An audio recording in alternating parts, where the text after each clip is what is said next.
लेकिन मुझे भी गुस्सा आता। दोस्त पवन सिंह का गाना चूल्हा अलगे जरी को सुनने और देखने के बाद ये बात एकदम फिट बैठता है।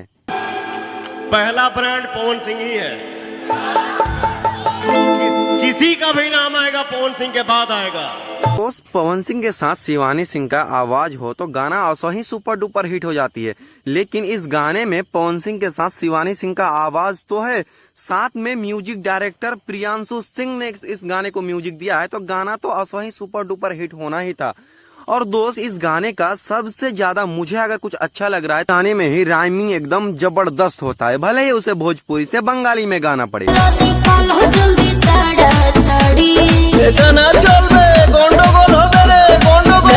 और दोस्त पवन सिंह का ये वाला स्टेप जिस गाने में पड़ जाए वो तो सीधे ही वर्ल्ड रिकॉर्ड बनाता है। नारा लगाओ नारा। और कभी भी गाना गाओ गाना गाओ। दोस्त जब गाने की इतनी बात कर ही रहे हैं तो क्वीन शालिनी का एक्टिंग को हम कैसे भूल सकते हैं। चलो उस रहा एक्टिंग है, अरे पूरा रियल लग रहा है, लगता है सच में पावर स्टार पवन सिंह की पत्नी ही है जो कि अपने पति से बोल रही है। यार ऐसा एक्टिंग देख के तो दिल गार्डन गार्डन हो जाता है। दोस्त मुझे लगता है कि पवन सिंह का गाना चूल्हा अलगे जरी पुदीना को भी पीछे छोड़ सकता है। ऐसा हम इसलिए कह रहे हैं क्योंकि पुदीना जो गाना था ना वो तो 1 बिलियन व्यूज गेन किया था, लेकिन ये गाना हमको लगता है ना 1 ट्रिलियन व्यूज गेन कर लेगा। काहे हम बताएं, बस इस डायलॉग की वजह से। कल चूल्हा लुका दे। मतलब यार तुम लोग हद करते हो, वो पावर स्टार पवन सिंह है, उसे ऐसा डायलॉग शोभा देता है।